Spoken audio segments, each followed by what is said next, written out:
اعوذ باللہ من الشیطان الرجیم بسم اللہ الرحمن الرحیم وکم اہلکنا من القرون من بعد نوح وکفی بربک بذنوب عباده خبیرا بصیرا من کان یرید العاجلۃ عجلنا له فیہا ما نشاء لمن نرید ثم جعلنا له جہنم یصلاها مذموما مدحورا ومن اراد الآخرۃ وسعى لها سعیها وهو مؤمن فأولئک کان سعیهم مشکورا کلا نمد هؤلاء وهؤلاء من عطاء ربک وما كان عطاء ربك محظورا انظر كيف فضلنا بعضهم على بعض وللآخرة أكبر درجات وأكبر تفصيلا لا تجعل مع الله إلها آخر فتقعد مذموما مخذولا.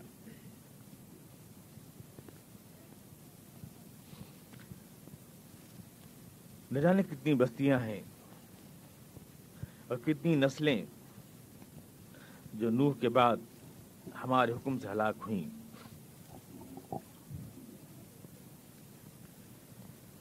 تیرے رب اپنے بندوں کے گناہوں سے پوری طرح باخبر ہے اور سب کچھ دیکھ رہا ہے. جو کوئی اس دنیا میں عاجلہ چاہتا ہے، جلد حاصل ہونے والے فائدے چاہتا ہے،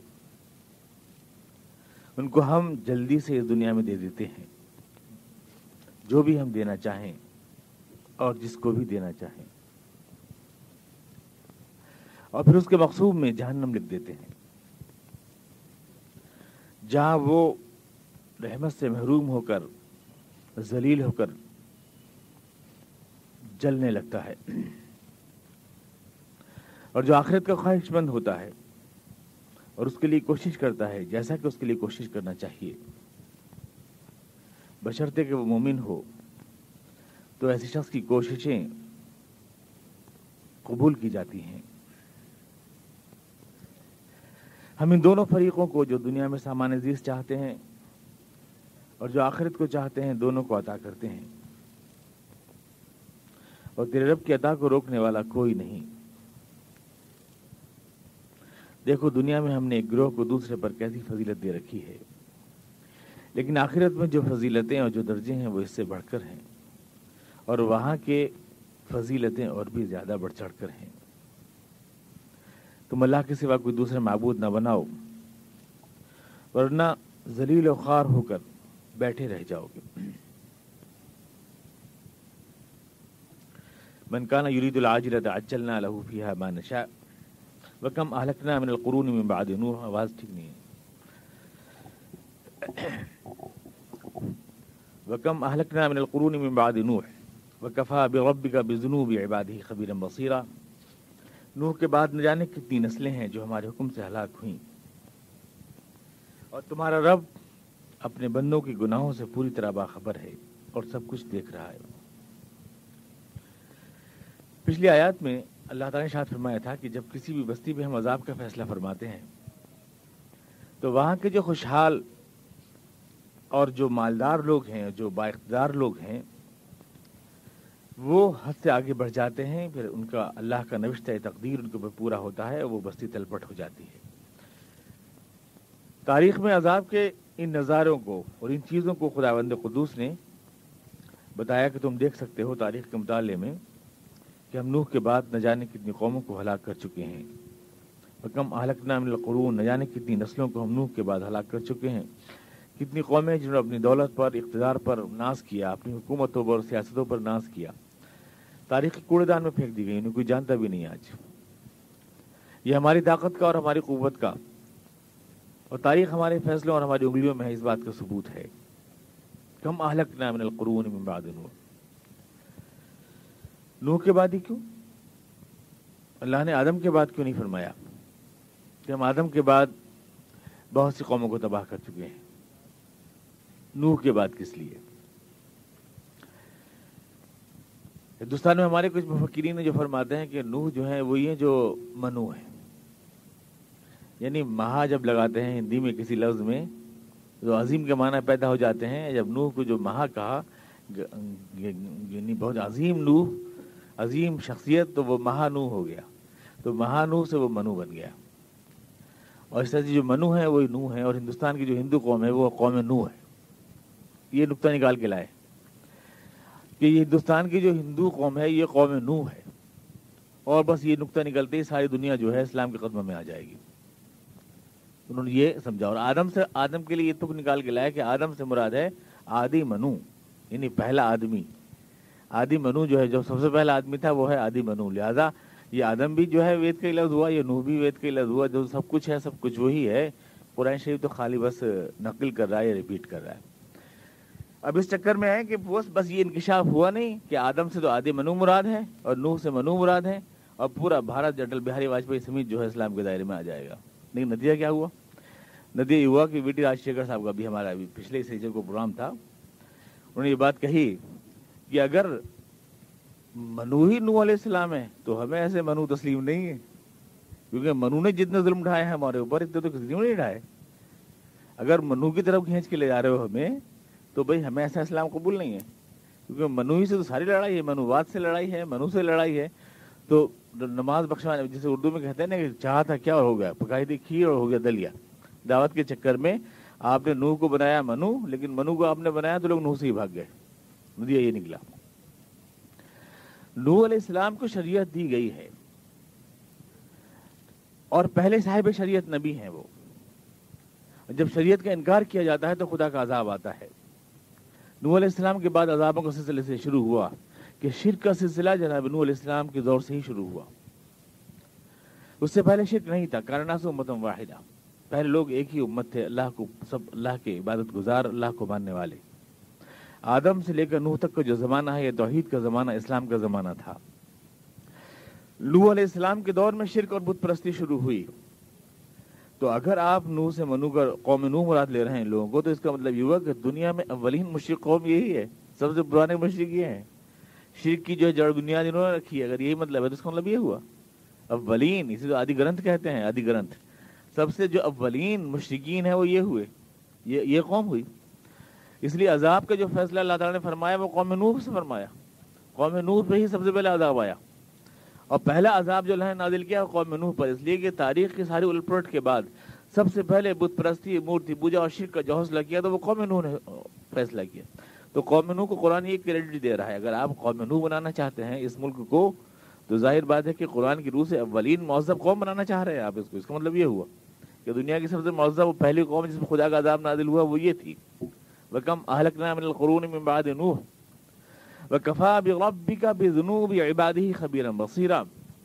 اور اپنے بندوں کے گناہوں کا حساب لینے کے لیے اللہ خود کافی ہے، یعنی اس کی معلومات مکمل ہیں. کفا بربک بذنوب عبادی، اس کی انفارمیشن کا کوئی قحط نہیں ہے، کوئی انفارمیشن گیپ نہیں ہے اس کے پاس کہ غلطی میں عذاب دینا تھا کسی کو دے دیا کسی کو، ایسا کچھ نہیں ہے. اس کے پاس پورا بیورا، پورا ڈیٹا ہر ایک کا موجود ہے. کفا بربک بذنوب عبادی خبیرا بصیرا، اکیلے کافی ہے ساری انفارمیشنز کے لیے.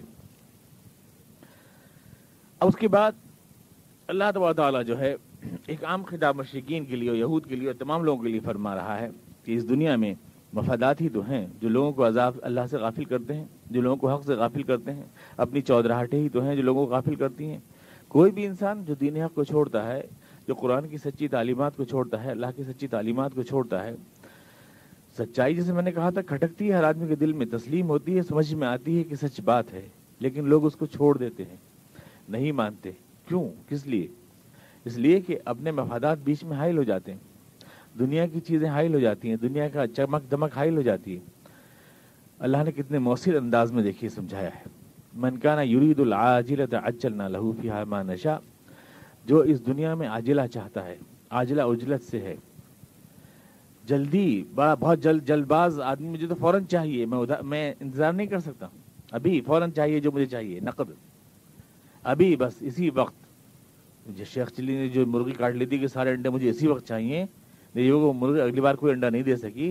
تو جو عاجلہ پسند ہے، عاجلہ پسند ہے، ہم اس کو اجلت میں دے دیتے ہیں جو چاہتا ہے، اجلنا لہو فیہا ما نشاء.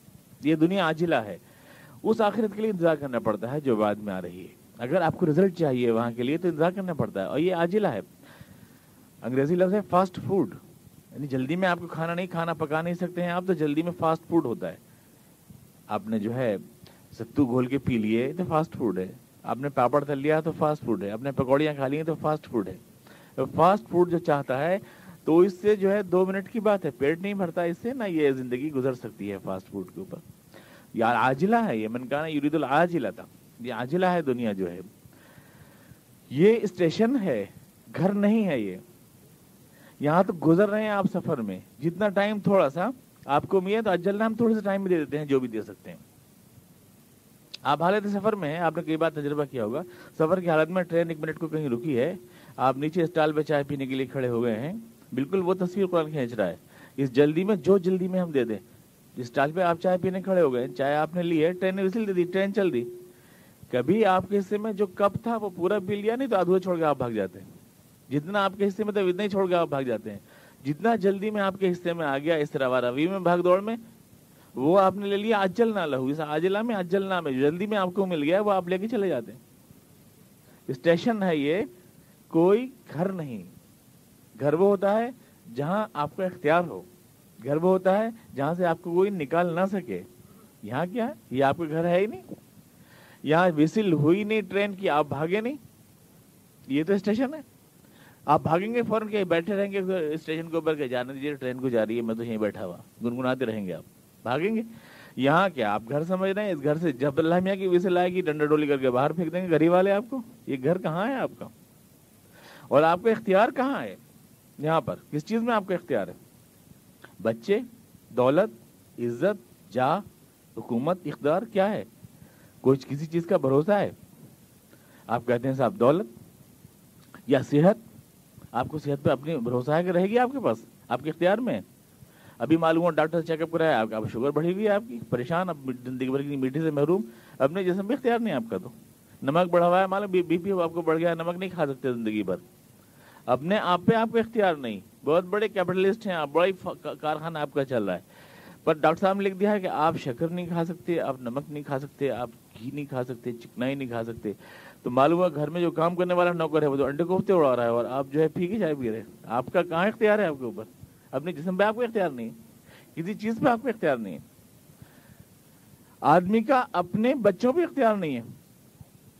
سمجھتے بچے میرے، میری بیوی، میرے بچے، میرا گھر. کیا بچے آپ کے؟ بچے جو ہیں آپ کے کیسے اٹھے؟ آج کل تو جو ہے اپنے اس قدر سعادت مند بچے پیدا ہو رہے ہیں کہ والدین سے اپنی بیوی کے میک اپ کا سامان منگاتے ہیں.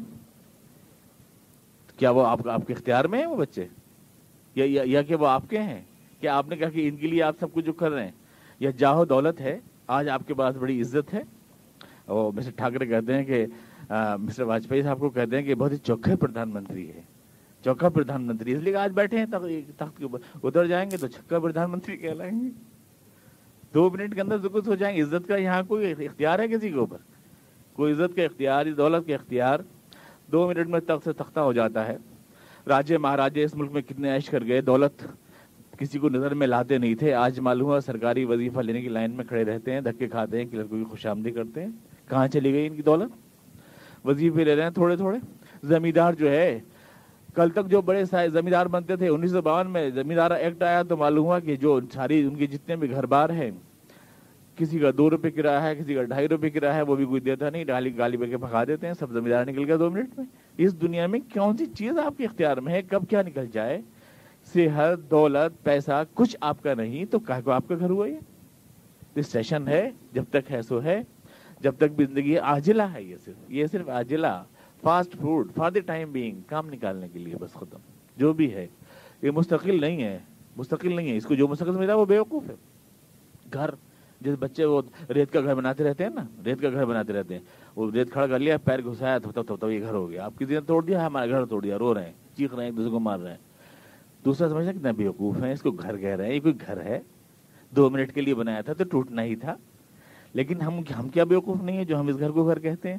2 منٹ نہ صحیح 10 سال بعد ٹوٹ جائے گا، 20 سال بعد ٹوٹ جائے گا. ہم نہ رہے، ہم نکال کے پھینک دیے جائیں گے. الدنیا دار من لا دار لہ، حضور نے ارشاد فرمایا. گھر اس کو وہ کہے گا جس کو گھر کی فکر ہی نہیں. اصل میں جو گھر ہے اس کا جو آنے والا ہے اس کو سمجھ ہی نہیں رہا. یہ تو عاجلہ ہے, صرف کام چلانے کے لیے.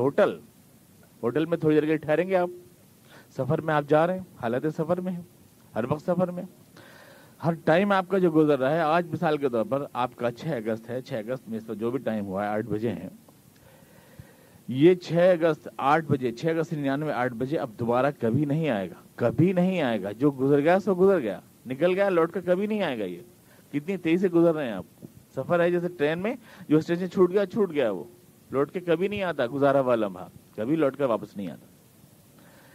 چاہے آپ کتنے بھی جسم کی حفاظت کر رہے ہیں, ڈاکٹروں کے پاس جا رہے ہیں, کو کہتے ہیں صاحب کہ یہ جیون رکشک دوائیں ہیں, زندگی کو بچانے والی جیون رکشک, کوئی بھی دوا نہیں ہے, کوئی جیون رکشک نہیں ہے. آپ کے ساتھ گنی ہوئی ہیں اور ہر اس میں سے ہر ٹائم ساتھ کم ہو رہی ہے. اب آپ جو بھی لحاظ وہ اس کے اوپر ڈال رہے ہیں. شیخ سعدی نے لطیفہ لکھا ہے کہ وہ گاؤں والے تھے, ذرا کچھ پیسہ ویسا کما لیا شہر میں, تو آنے سے پہلے برف کی سیل بھیج دی گھر کو, گاؤں میں, کہ میں آؤں تو ٹھنڈا پانی ملے ذرا. تو گاؤں والوں نے سوچا کہ بھائی آئیں گے پریشانی نہ ہو, اس لحاظ ڈھک کے جو ہے رکھ دیا پورا, تولی اولی لپیٹ دی, لحاظ ڈھک کے کہ ان کے آنے تک محفوظ رہے, یہ ختم نہ ہو. سمجھ رہے ہیں, محفوظ کر رہے ہیں اس کو, بچا رہے ہیں اس کو. پتہ نہیں ہر سیکنڈ پگھل رہی ہے, وہ تو ہر سیکنڈ پگھل رہی ہے. 4-5 دن بعد, ہفتے بھر بعد آیا جب وہ بولے وہ ہم نے سل بھیجی تھی, مل گئی تھی, کہ ہاں وہ تو احتیاط سے رکھی ہے, ابھی تک بھی تمہارے آنے کے انتظار میں تھی. اب جا کے وہاں لحاظ کھول کے دیکھے تو سل غائب, کفن موجود, مردہ غائب, پتہ ہی نہیں کہاں ہے. پریشان. ایسے ہم سمجھتے ہیں کہ جیون رکشک, کیا رکشک, سارے لحاظ سل کے اوپر سے اڑا رہے ہیں. زندگی تو لمحہ لمحہ لمحہ ٹپ ٹپ ٹپ ٹپ کر کے جا ہی رہی ہے. ہر سیکنڈ کھرچ ہی رہا ہے زندگی میں سے. گھڑی میں ہر ٹک کی آواز جو ہے ایک لمحہ گھسٹ مطلب نکال لیتی ہے ہماری زندگی میں سے. تو یہ جو ہے زندگی ایک رواں مطلب سفر ہے. اور جب سفر ہے تو سفر کی شان کیا ہے, عاجلہ ہے جب تو اس کی عاجلہ کی شان کیا ہے. سفر میں اگر آپ کو دکھ بھی ہوگا نا, سرائے میں ٹھہرے ہیں, جا رہے ہیں, ٹھہر گئے, کیا ہے, کھٹمل کاٹ رہے ہیں چارپائی میں, کاٹنے دیجیے, کیا ہے, گھر پہنچ جائیں گے کل کو, نو پرابلم. کل گھر پہنچ جائیں گے, کھٹمل بھی لڑ پڑ جائیں گے پیچھے. سفر میں سامان بھی اتنا ہی رکھیں گے جتنی ضرورت ہوگی, زیادہ رکھیں گے. ٹرین میں جا رہے ہیں, سفر میں جانا ہے, 1 دن کا 2 دن کا سفر ہے, کیا کریں گے آپ, ناشتہ رکھ لیں گے تھوڑا سا, 2-3 پوریاں, 3-4 آملیٹ رکھ لیں گے, تھوڑا سا پانی کی بوتل رکھ لیں گے, چپل رکھ لیں گے, جانا کچھ 2-4 چیز رکھ لیں گے بس, تکیا وکیا رکھ لیں گے, ہوا پھلا کے سر کے نیچے رکھ لیں گے, بس اتنا ہی تو کریں گے. نہیں, بھینس کو بھی لے چلیں, بھینس اس میں ٹرین میں تازہ دودھ ملے گا فرسٹ کلاس. 2 ڈرام پانی کے رکھ لیں, بار بار لینا نہیں پڑے گا. 1 جنریٹر رکھ لیں, بجلی بھاگ گئی تو جو ہے بجلی بھی آتی رہے گی. یہ تو نہیں کریں گے آپ. غیر ضروری سامان نہیں رکھیں گے آپ, جتنا چاہیے اتنا ہی رکھیں گے, اور جتنی ضرورت ہے اتنا ہی کریں گے. ہوٹل میں ٹھہر گئے, کیا کریں گے, بیڈ ٹوٹا ہوا ہے, کیل ٹھوک لیں گے, کیواڑ نہیں, چٹخانی لگا لیں گے, راج مزدور بھی لے کے جائیں گے اس میں. تو بیوقوف ہوتا ہے وہ آدمی جو ضرورت سے زائد کرتا ہے اور جو زندگی کو نہیں سمجھ رہا. اگر سفر ہے زندگی تو ظاہر ہے تو ہر لمحہ ہمیں منزل سے قریب کر رہی ہے. اور سفر کی شان یہ کہ جب منزل سے ہم قریب ہوتے ہیں تو ہم تو خوشی ہوتی ہے کہ گھر قریب آ رہا ہے, گھر ہمارا قریب آ رہا ہے, خوشی ہوتی ہے. یہ تھوڑی کہ ہم افسوس کرنے لگتے ہیں. اور جس آدمی نے اس کو سفر نہیں سمجھا ہے, موت جتنی قریب آئے گی اتنے بیچارہ اداس ہوگا, وہ بڑھاپا آ گیا, اب کیا ہوگا, پریشان ہو رہا ہے, وہ سوچ کے آدھا پہلے ہی مر جاتا ہے کہ اب تو موت آنے والی ہے, اب تو مر جائیں گے. لیکن جس نے اس کو سفر سمجھا ہے اس کو تو ہر لمحہ اور قریب کرتا ہے. اقبال نے کہا, نشان مرد مومن بات گویم چو مرگ آید تبسم بر لب اوست. میں تم سے مسلمان کی پہچان بتاؤں, موت جتنا قریب آتی ہے ہونٹوں پہ اتنی مسکراہٹ اس کے آتی ہے, ہونٹوں پہ اس کی اتنی مسکراہٹ آتی ہے, چو مرگ آید تبسم بر لب اوست. تو یہ اصل میں قرآن کریم نے ان الفاظ میں بڑی اس پوری زندگی کی ایک تصویر کھینچ دی ہے. اجلنا لہو فیہا ما نشاء من کان یرید العاجلہ, جو بہت ہی جلد باز ہے, چاہتا ہے فوراً, تھوڑا ہم دے دیتے ہیں اس کو. اجلنا, جلدی میں جو بھی دے سکے, دینا تو ہے, رحیم و کریم ہے, محروم رکھنا نہیں ہے, تھوڑا بہت جتنا جلدی میں دے سکے دے دیتے ہیں اس کو. اس سفر کے دوران جتنا جھپٹ لیا, جتنا آ گیا اس کے حصے میں آ گیا. لیکن ما نشاء, جتنا جو ہم چاہیں وہی, یعنی من کانا یرید جو ہے اس ماضی استمراری ہے, یہ استمرار کا صیغہ ہے. کوئی آدمی زندگی کے لیے مستقل لگے, عربی میں اس کا مطلب ہوتا ہے مستقل لگنا, استمرار کہتے ہیں مستقل لگنے کو. مستقل زندگی کی جد و جہد میں لگو تو کیا ہوتا ہے, کچھ ملتا ہے تھوڑا بہت, اور اس کے بعد کچھ ملتا بھی ہے تھوڑا بہت تو وہ ملتا ہے جو ہم چاہیں بس، ما نشاء. یہ نہیں کہ آپ بہت بڑے 30 مار کھائیں تو آپ جو چاہیں حاصل کر لیں گے، آپ کے گٹس میں ہے سب کچھ، آپ حاصل کر لیں گے. بہت عقل مند ہوں، بہت پلانر ہوں، بہت بڑا یہ ہوں وہ ہوں، سب کچھ میں جیت لوں گا. آپ کو کچھ نہیں، آپ کی پلاننگ سے کچھ نہیں ہوتا. بدیرے پڑھے لکھے جوتی چٹخا دے پڑتے ہیں، کوئی پوچھتا بھی نہیں ہے. روزگار سماچار خرید کے دیکھیے تو لائن لگی پڑی ہے تمام اسکالرس کی اور پی ایچ ڈی اسکالرس کی، وہ ملتا نہیں کسی کو. ایسے پڑھے لکھوں پر گٹس کے اوپر ہوا کرے تو ہر ایک کو مل جایا کرے. ما نشاء لمن نرید، دو شرطیں ہیں، وہ ملتا ہے جو ہم چاہیں.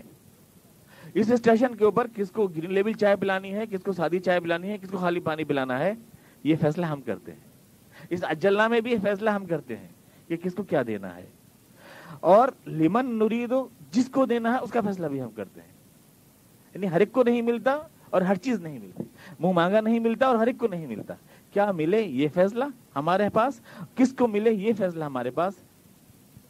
یہ تو اس وقت جب آدمی پوری جدوجہد، من کانا یرید، پوری جدوجہد لگے، خرچ کر دے تو ہوتا ہے. ثم جعلنا لہ جہنم، اور اس کے بعد پھر جہنم اس کا انتظار کر رہی ہے.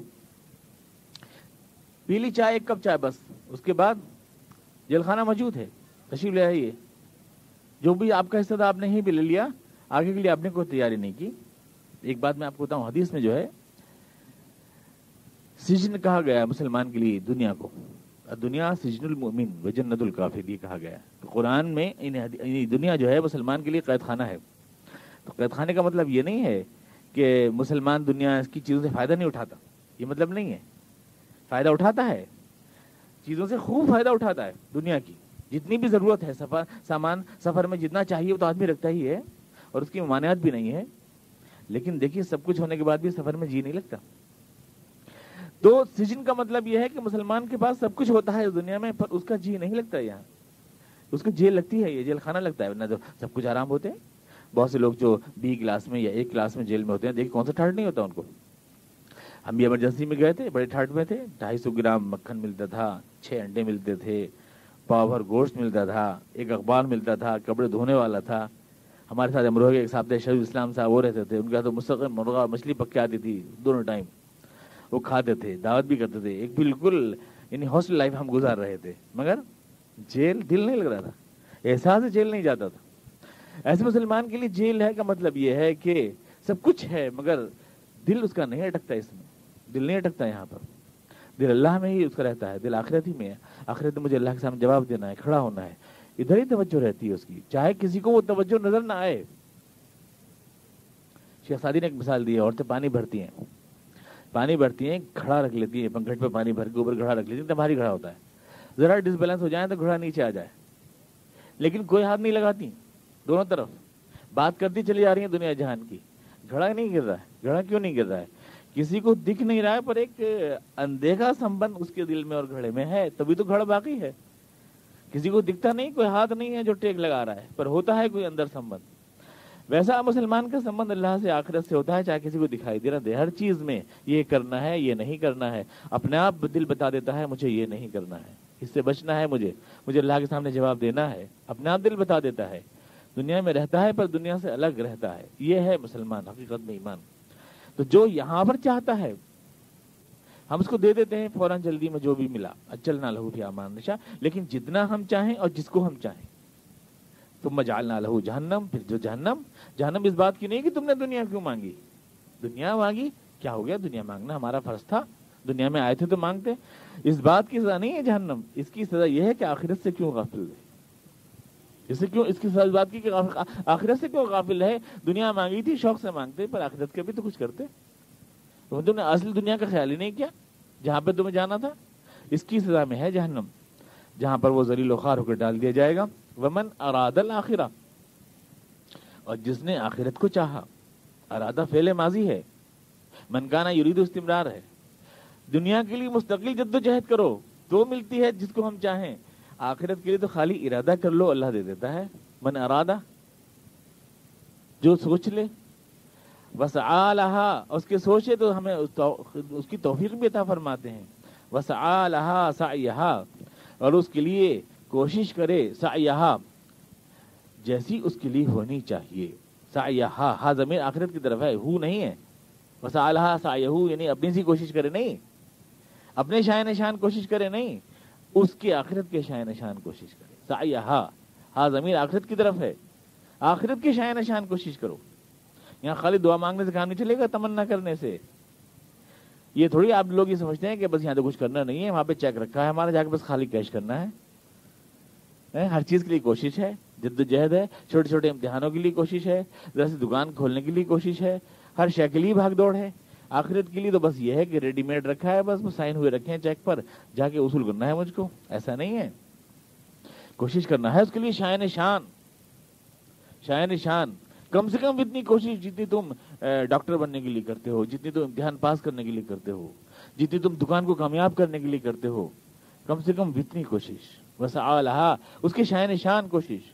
وسعى لها سعيها اس کے لیے کوشش کرے آدمی. وهو مؤمن بشرطے کہ ایمان بھی ہو. ایمان شرط اول ہے، کوشش سے پہلے ایمان ہے، عمل سے پہلے عقیدہ ہے. کوشش سے پہلے ایمان، عمل سے پہلے عقیدہ. کوشش ہو رہی ہے، خالی کوشش سے کچھ نہیں ہوتا جب تک سائڈ ٹھیک نہیں ہے. جانا ہے مراد آباد، منہ کر لیا ادھر حسن پور کی طرف، بڑی کوشش سے جا رہے ہیں، بڑی کوشش سے، پسینہ پسینہ ہو گئے صاحب، محنت ہو رہی ہے، محنت ہو رہی ہے. اب محنت سے کیا ہو رہا ہے؟ جب تک محنت کی سائڈ صحیح نہیں ہوگی، محنت کی سائڈ، محنت سے کچھ نہیں ہوتا، محنت کی سائڈ صحیح ہونا چاہیے، جد و جہد. اس لیے عقیدہ پہلے ٹھیک کرنا ہے. ایمان نہیں ہے تو چاہے کتنے بھی کنویں کھدوا لو، کتنی بھی نیکیاں کر لو، سب اللہ بھی منہ پہ مار دے گا، کچھ بھی نہیں. اب مالک رام کی نمازیں قبول تھوڑی ہو جائیں گی کوئی. مومن ایمان شرط والے لوگ اس بات کو بھول جاتے ہیں کہ عمل پر زور زیادہ ہے، عقیدے پر کم ہے. حالانکہ عقیدہ محنت کی سائٹ کو طے کرتا ہے، عقیدہ، اور اس کے بغیر محنت اللہ کا قبول نہیں ہوتی. فَأُولَٰئِكَ كَانَ سَعْيُهُمْ مَشْكُورًا تو ان کی سعی جو ہے، جو اس کے لیے آخرت کے شائن نشان کوشش کرے گا، ان کی سعی مقبول ہوگی اللہ کے ہاں، یعنی مشکور ہوگی، قدر ہوگی اس کی. اس کو ہٹا دیجیے. تو اس کے لیے کوشش مقبول ہوگی اللہ کے یہاں. سعیہا سعیہا وہو مؤمن فاولئک کان سعیہم مشکورا. اس کوشش کو اللہ قدر فرمائے گا. یہ اشارہ بتا رہا ہے اللہ تعالیٰ کہ آخرت میں جنت جو آپ کو ملنے والی ہے، اس کو خبردار یوں مت سمجھنا ہے کہ وہ تمہارے عمل کا کے بدلے مل رہی ہے. یہ مت سمجھنا آپ اس کو. جنت آپ کے عمل کا بدلہ نہیں ہے، بلکہ وہ اللہ کی قدردانی ہے صرف. فاولئک کان سعیہم مشکورا. ہم آپ کی کوشش کو قدر کریں گے، بس قدر کریں گے. آپ کیا سمجھ رہے ہو وہ جنت آپ کے عمل کا انعام ہے؟ یہ سجدے مارے، ٹکر ماری سیمنٹ کے فرش کے اوپر، معلوم ہو جنتیں ہمیشہ ہمیشہ کی آپ کی ہو گئی جاگیر؟ ایسے کیسے ہو جائیں گی؟ آپ بڑے اطمینان کے ساتھ، قاعدے کے ساتھ مٹی کا تیل لینے کے لیے 1.5 گھنٹے کھڑے رہتے ہو اس کی لائن میں 4-5 روپے کے لیے، اور فجر کی نماز 5 منٹ میں آپ کی پوری ہو جاتی ہے. وہاں جنت مل گئے اور یہاں پہ آپ نے 3.5 روپے کمائے. یہ کیسے ہو جائے گا؟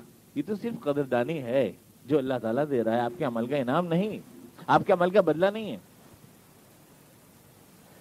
خود حضور اقدس نے ارشاد فرمایا، یہ آپ نے فرمایا کہ عائشہ کوئی بھی شخص جنت میں اپنے عمل کی وجہ سے نہیں جائے گا. بخاری شریف کی حدیث ہے. حضرت عائشہ نے کہا یا رسول اللہ آپ بھی؟ آپ نے فرمایا 3 بار کہا. آپ نے فرمایا ہاں میں بھی. اللہ یتغمدنی اللہ من رحمتہ، اللہ ہی کی رحمت اور نگاہ کرم میری طرف متوجہ ہوگی تو جاؤں گا، اسی کی کرم کے صدقے میں جاؤں گا، نہ کہ میں اپنے عمل کے صدقے. انسان کتنا بھی عظیم ہو، اس کے عمل فانی ہیں، خاکی ہیں. اللہ کی رحمتیں اور نعمتیں لافانی ہیں اور غیر محدود ہیں، اس کے بدلہ ہو ہی نہیں سکتا. جو قدردانی ہے. ہارون رشید کے دربار میں ایک آدمی آیا، گلستان میں لکھا ہے کہ ہارون رشید کے دربار میں ایک آدمی آیا لے کر کے دجلے کا پانی، فرات کا پانی لے کے آیا. ہارون رشید کے دربار نہیں، کہیں بارش کا پانی گھڑے بھر لایا، میٹھا پانی، گاؤں میں کھاری پانی ہوتا تھا تو پانی بھر لایا، گھڑے میں لگ کے لا رہا ہے. اب تو پانی بارش کا پھر 1 مہینے کا رکھا ہوا، پھر چل کے آیا جانے کہاں کیسا پانی ہو گیا ہوگا. دربار میں لایا اور بادشاہ سلامت آپ کی خدمت میں ہے کہ چھوٹا سا تحفہ لے کے آیا.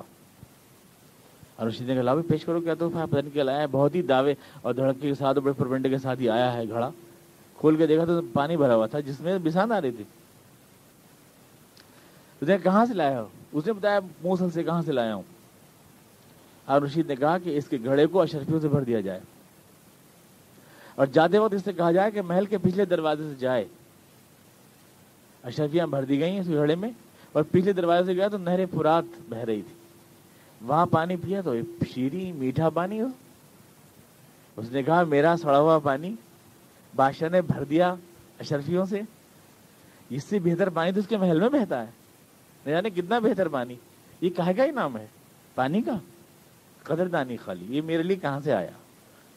بس جذبے کا ایک جذبے کی قدر ہے, جذبے کی قدر ہے. تو اللہ تعالیٰ جو ہے صرف جذبے کی قدر فرماتا ہے. یہ تھوڑی کہ ہمارے عمل کا بدلہ ہو جائے گی, ہمارے عمل کا بدلہ تھوڑی ہے وہ. صرف اولئک کان سعیہم مشکورا, صرف ہم ان کے عمل کی قدر فرمائیں گے, کوشش کی محنت کی قدر فرمائیں گے. کلن نمد ہؤلاء وہؤلاء من عطاء ربک, ہم ہر ایک کو دیتے ہیں, ان کو بھی دیتے ہیں, ان کو بھی دیتے ہیں. دنیا والوں کو دنیا دے دیتے ہیں, آخرت والوں کو آخرت دے دیتے ہیں, اور دنیا بھی دیتے ہیں. من کان یرید الحرث الآخرۃ نزد لہ فی حرثہ ومن کان یرید حرث الدنیا نؤتہ منہا. قرآن کریم نے کہا دنیا والوں کو دنیا ہی ملتی ہے, آخرت والوں کو تو ہم دنیا بھی دیتے ہیں, آخرت بھی دیتے ہیں, دونوں کو دونوں دیتے ہیں. تو ہم ان کو بھی دیتے ہیں, ان کو بھی دیتے ہیں. اب اگر دنیا پرست آخرت والوں پہ چلنے لگے, ارے یہ دیکھنے میں شکلیں بھی اوبڑ کھاپڑ ان کی, تو ان کو ایسی جنتیں مل رہی ہیں, ہم ایسے اتنے اچھے پلانر ہم کو نہیں مل رہے. یا یہ مذہبی اور دیندار لوگ یوں کہیں کہ ان دنیا والوں کو کیوں مل رہی ہیں دنیا میں اتنی نعمتیں, ہم اللہ کے ماننے والے اور ان کی تو بلڈنگیں کھڑی ہو رہی ہیں روزانہ. ہم اللہ میں کی دعائیں کرتے کرتے تھکے جا رہے ہیں, ہمارے تو حالات پلٹ نہیں رہے, اور یہ خوب حرام کھا رہے ہیں اور خوب عیشن کے آ رہے ہیں, خوب موٹے ہو رہے ہیں. اللہ تعالیٰ فرما رہا ہے کہ وما کان عطاء ربک محظورا, اللہ کی عطا کو روکنے کا حق کسی کو بھی نہیں. کس کو کیا دے یہ فیصلہ صرف اس کے ہاتھ میں ہے. نہ یہ آخرت پسندوں کو دنیا والوں کو کاٹنے کوسنے کا کہ انہیں کیوں مل گئی کوٹیاں اور کاریں, نہ دنیا والوں کو یہ کہ ان اوبڑ کھابڑ چہرے والوں کو کیوں مل گئی جنتیں. کسی کو کوئی حق نہیں ہے, یہ ہمارے ہاتھ میں ہے. وما کان عطاء ربک محظورا, خدا اگر کسی کو کچھ دینا چاہے کون اس کا ہاتھ روک سکتا ہے. 100 ارب ڈالر کا چندہ دیا ہے, 100 ارب ڈالر کا چندہ ہے, ڈالر بھی 43 روپے کا, تو 4300 ارب ڈالر کا چندہ دے دیا انہوں نے. کتنی دولت ہے ان کے پاس. اور یہاں ایسے لوگ بھی مل جائیں گے آپ کو جن کو 2 وقت کا مطلب چنے کھا کے پیٹ بھرتے ہیں اپنا. اتنا اونچ نیچ ہے اب دنیا میں, آپ دیکھ رہے ہیں. جب اتنی اونچ نیچ دنیا میں ہے تو کیا آخرت میں اونچ نیچ نہیں ہے؟ انظر کیف فضلنا بعضهم علی بعض. آخرت میں بھی کچھ ایسے لوگ ہوتے ہیں, کچھ ایسے لوگ ہیں جن کو اللہ نے وہ مقامات بلند عطا فرمائے ہیں کہ ان کے اوپر جو ہے جنتی بھی رشک کریں گے. حدیث میں آتا ہے کہ ایسے دیکھیں گے کچھ لوگ جنتی اپنے سے اونچے رتبے والوں کو جیسے ہم آسمان میں چاند ستارے دیکھتے ہیں. ایسی اونچ نیچ جو دنیا میں تم دیکھتے ہو اسی طرح سے آخرت کے طلبگاروں میں بھی اونچ نیچ ہے. کچھ لوگ بس نام چارے کے لیے مان لیتے ہیں دین کو, کچھ لوگ زندگیاں قربان کر دیتے ہیں اس کے لیے. ایک رتبہ تو نہیں ہو سکتا سب کا. اونچ نیچ ہے, جیسے دنیا میں اونچ نیچ ہے ویسے آخرت کے طلبگاروں میں بھی اونچ نیچ ہے. تو دنیا میں آپ کی کوشش یہ ہوتی ہے کہ دنیا میں آپ اونچے لوگوں میں بنے, آخرت میں آپ کی کوشش یہ کیوں نہیں ہوتی, وہاں پر اونچے رتبے حاصل کرنے کی خواہش کیوں نہیں ہوتی کہ وہ رتبے آپ کو مل جائیں جن کے اوپر فخر کریں لوگ, ناز کریں. کیا آخرت اتنی سستی چیز ہے کہ وہ دنیا کے برابر بھی نہیں؟ جتنی چاہت دنیا کے لیے ہوتی ہے اتنی اس کے لیے نہیں, اللہ کی رضامندی کے لیے نہیں ہونی چاہیے. وہاں پر تو یہی ہے کہ وہاں پر بھی ہمیں اگر تسابق چاہیے تو اس میں قرآن کریم نے کہا وفی ذالک فلیتنافس المتنافسون. ختامہ مسک, وہ جنت جس کی شراب بھی مشک خالص سے جس کی مہر لگائی جاتی ہے, یہ ہے اس قابل کہ اس کے لیے ایک دوسرے سے آگے بڑھنے کی جدوجہد کی جائے. اس دنیا کے خاکی مفادات اس قابل نہیں کہ ان کے لیے ساری زندگی نچوڑ دی جائے, یہ اس قابل نہیں. بہرحال آپ ہر حقیقت کا انکار کر سکتے ہو پر اس بات کا نہیں کہ اس کو ختم ہو جانا ہے, فنا ہو جانا ہے. کوئی اس کا انکار نہیں کر سکتا. موت کی حقیقت کا کوئی انکار نہیں کر سکتا. 10-20 سال کی بات ہے, 15 سال کی بات ہے, اس کا کوئی انکار نہیں کر سکتا. ہڈیاں سڑ گل رہی ہوں گی کسی گڑھے میں, کچھ 10-5 سال کی بات ہے, اس کا کوئی انکار نہیں کر سکتا. اور نہیں کر سکتا اس حقیقت کا انکار تو ساری جدوجہد, ساری پلاننگ سب یہیں کے لیے, سارا سامان یہاں کے لیے اور وہاں کے لیے نہیں. والآخرۃ اکبر درجات و اکبر تفضیلا, آخرت کے درجے اور اس میں اونچ نیچ کہیں زیادہ ہے اس دنیا کے مقابلے میں. وہی ہے اس قابل کہ اس میں بڑھنے کی کوشش کی جائے اور اس کے اونچے درجے حاصل کرنے کی کوشش کی جائے. اور اس کا پہلا اللہ تعالیٰ جو پوری یہاں سے 15 آیتیں شروع ہو رہی ہیں, 15 احکام, اس میں سب سے پہلی شرط بتا رہا ہے لا تجعل مع اللہ الہا آخر، پہلی چیز اس آخرت میں مقام بلند کو پانے کے لیے یہ کہ اللہ کی الوہیت خالص کا یقین ہو، بے آمیز بالکل، اللہ کے سوا کوئی میرا مطاع، میرا حاکم، میرا آقا نہیں ہے۔ یہاں سے بات شروع ہوتی ہے، یہاں سے بات شروع ہوتی ہے، یہ شرط اول ہے۔ وہاں حاصل کرنے کے لیے مقام بلند یہ یقین یہاں سب سے پہلے پیدا کرو کہ لا تجعل مع اللہ الہا آخر۔ اگر تم نے یہ نہیں کیا، فتقعد مذموما مخذولا، ذلیل و خوار ہو کر پھینک دیے جاؤ گے، کچھ تمہارا مستقبل نہیں، کوئی مستقبل نہیں تمہارا۔ یہاں سے بات اسٹارٹ ہوتی ہے، اور اس کے بعد آگے کی آیات میں تفصیل کے ساتھ وہ پورا حضور اقدس کو جو معراج میں عطا کیا گیا، یہ انسانی زندگی کے لیے نسخہ نجات، وہ تمام ان آیات میں بیان ہو رہا ہے، جو انشاءاللہ مختلف درسوں میں آپ کے سامنے آئے گا۔